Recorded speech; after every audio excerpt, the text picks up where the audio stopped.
Hello fellow travelers, I'm too lazy to be awesome and this time we'll see the magnificent Icewind Suite, Coppelia and Coppelius.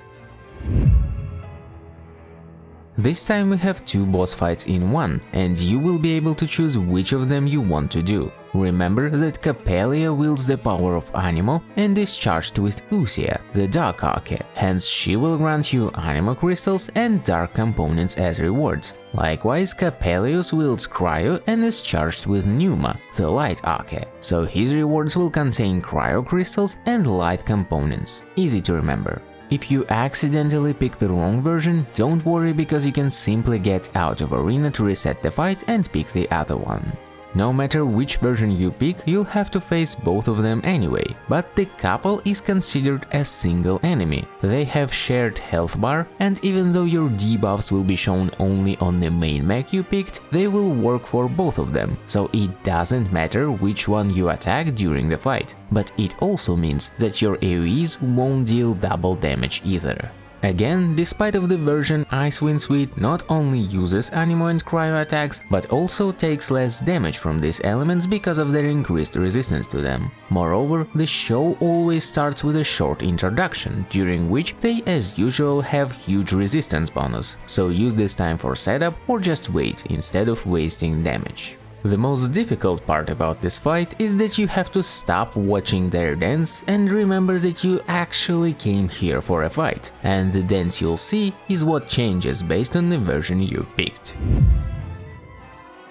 The only move both versions have in common is a quick double attack in melee, but Coppelia spins in place for about a second before that, so you'll have time to react and get away from it. Funny, the rest of common attacks will be performed by the secondary mech, thus if you choose Dirge of Coppelia, Coppelius can perform one of three moves. He can spin around Coppelia and summon a circle of ice shards that explode as he spins Coppelia right after. Luckily, you'll see the affected area on the ground way in advance and will have enough time to get away.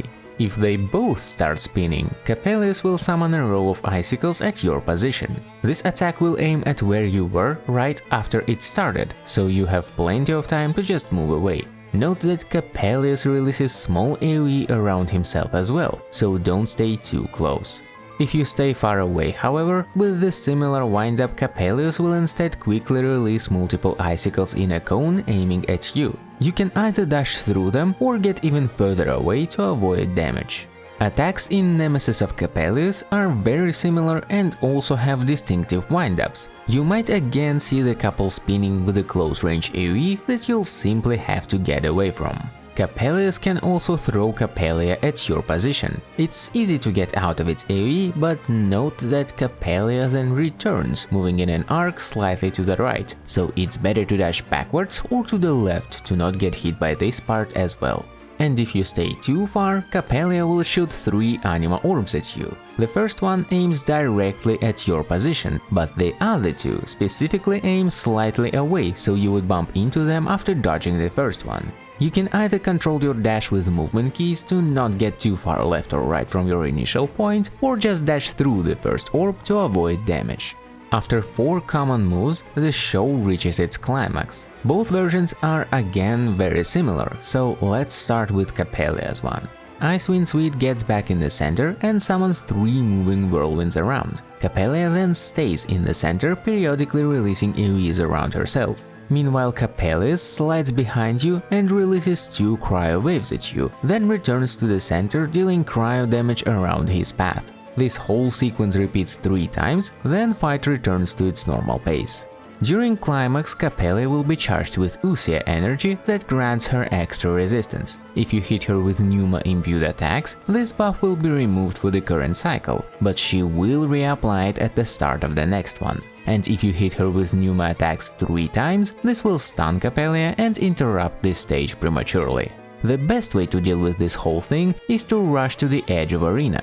Coppelius will always stop behind your position at the beginning of a cycle, but his aiming angle is quite limited, so if you rush behind him or to his left or right, he won't be able to hit you at all. If you want to get back inside afterwards, move slightly left to stay away from Coppelius's path and avoid damage as he returns. During Nemesis of Coppelius, you'll see almost the same climax. This time, stationary frost hearts will replace moving whirlwinds, which makes it slightly easier to stay away from them. Coppelius stays in the center this time using close-range attacks, while Coppelia slides behind you to release 3 animo waves at you, and just as before, she won't be able to hit you if you stay close to the edge behind her. In this version, however, Coppelius will be charged with pneuma energy that will generate an impenetrable cryo shield instead of giving him extra resistance. You can either break it with Pyro, as usual, or with a single Usia imbued attack.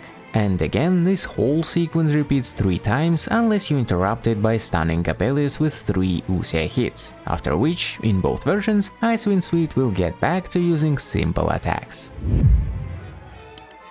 As you could notice, during the fight most of the time you want to stay out of melee range to avoid being hit, thus ranged combat is more preferable for both versions, so ranged summons, archers, mages with good range and extra effects that you can proc from afar will be your best bet here.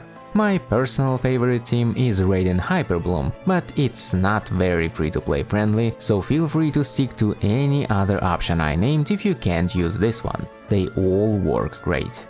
During the fight, it's better to stay just outside of melee range until the climax phase to provoke melee attacks. Half of them will miss straight away, and you'll just need to move a little bit to avoid the other half. Then during climax, simply run to the edge of arena to not get hit. Just make sure you don't go too far to not reset the fight.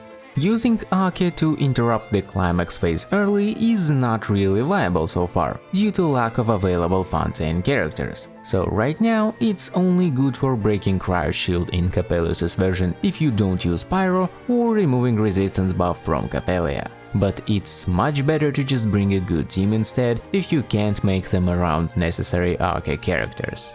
You might consider using respective Ake in the future as we get more characters to work with, or if you do this fight in co-op for example, to basically skip most of the climax phase. There are 2 hidden achievements related to Icewind Suite that you can earn. In order to get them, you need to use respective Ake attacks to remove Coppelius' shield with Usia or Coppelia's resistance buff with Pneuma. You'll get the achievements as soon as you do this, with no need to kill the bosses. Anyway, that's all I have for you this time, fellow travelers. Don't forget to like and subscribe, and have a great rest of your day.